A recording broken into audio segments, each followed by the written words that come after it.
Lucas capítulo 11.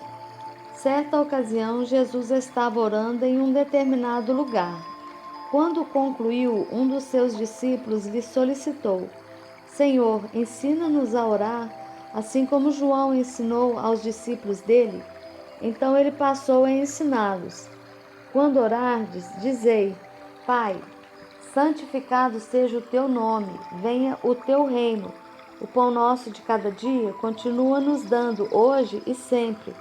Perdoa-nos os nossos pecados, pois assim também devemos perdoar a todos que erram contra nós. E não nos deixes sucumbir à tentação, mas livra-nos do maligno. E acrescentou-lhes Jesus: Imaginai que um de vós tenha um amigo e que precise recorrer a ele à meia-noite e lhe peça: Amigo, empresta-me 3 pães, porque um amigo meu acaba de chegar de viagem e não tenho nada para lhe oferecer. E o que estiver dentro da casa lhe responda: Não me incomodes, a porta já está fechada e eu e meus filhos já estamos deitados. Não posso me levantar e dar-te o que me pedes.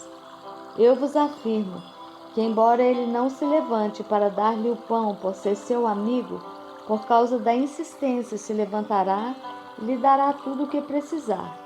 Portanto vos asseguro: pedi e vos será concedido, buscai e encontrareis, batei e a porta será aberta para vós.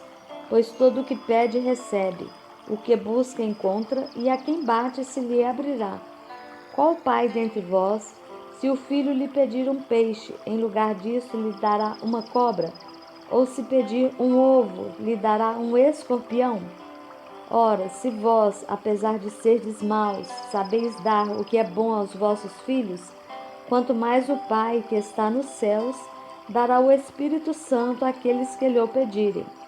De outra feita, Jesus expulsou um demônio que estava mudo. Assim que o demônio saiu, o homem falou, e a multidão ficou maravilhada. Entretanto, alguns deles o censuraram.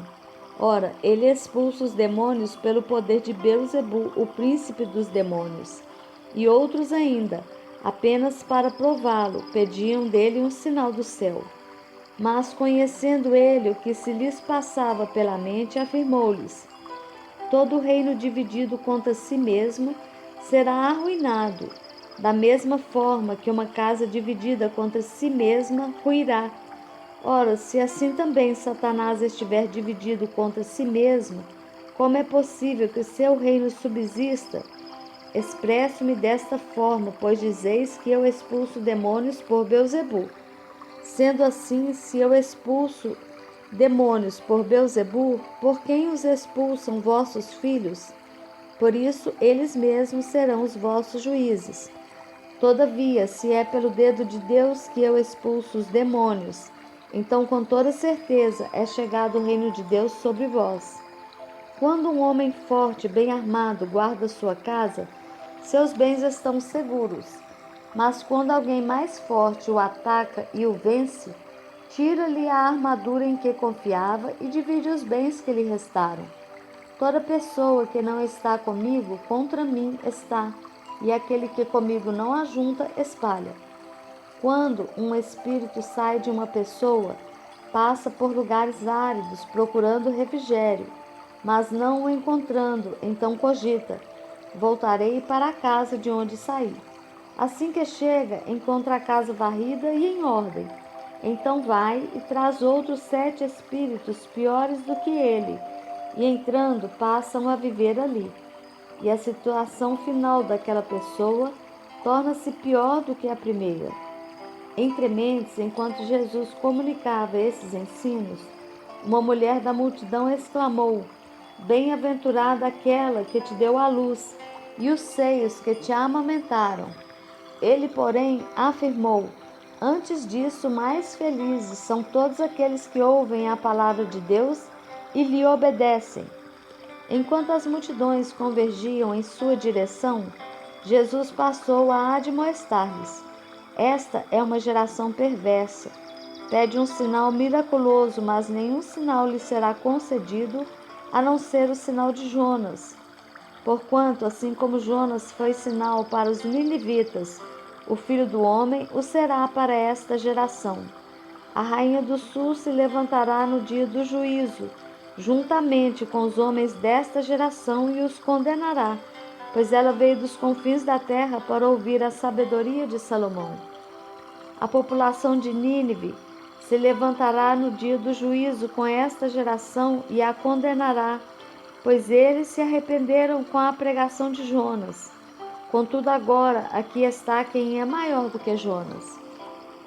Ninguém acende uma candeia e a coloca num lugar onde fique escondida, nem debaixo de uma vasilha.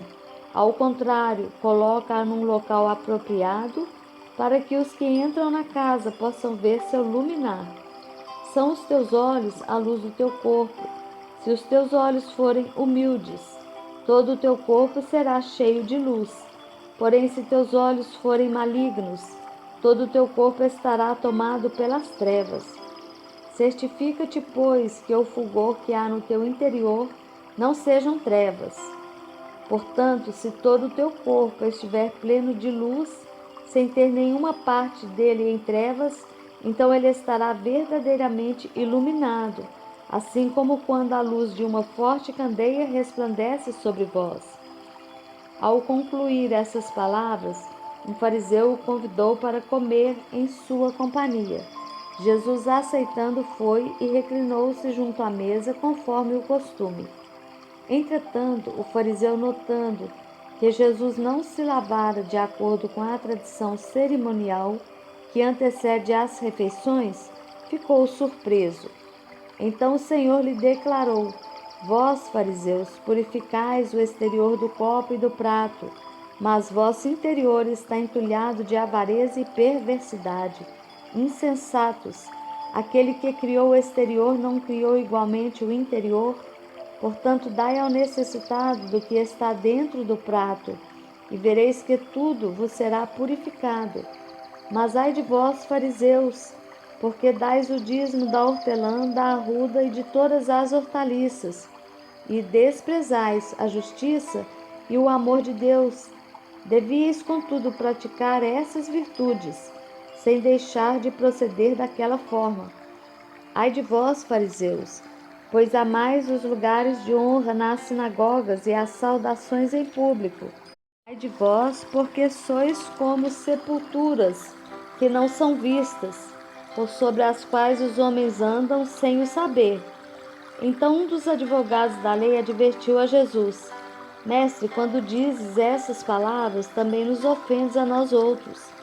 Todavia ele afirmou: Ai de vós também, advogados da lei, porque sobrecarregais as pessoas com fardos que dificilmente podem carregar. No entanto, vós mesmos não levantais um só dedo para ajudá-las. Ai de vós, porque edificais os túmulos dos profetas, sendo que foram os vossos próprios antepassados que os assassinaram. Assim, sois testemunhas e aprovais com cumplicidade essas obras dos vossos antepassados, porquanto eles mataram os profetas, e vós lhes edificais os túmulos.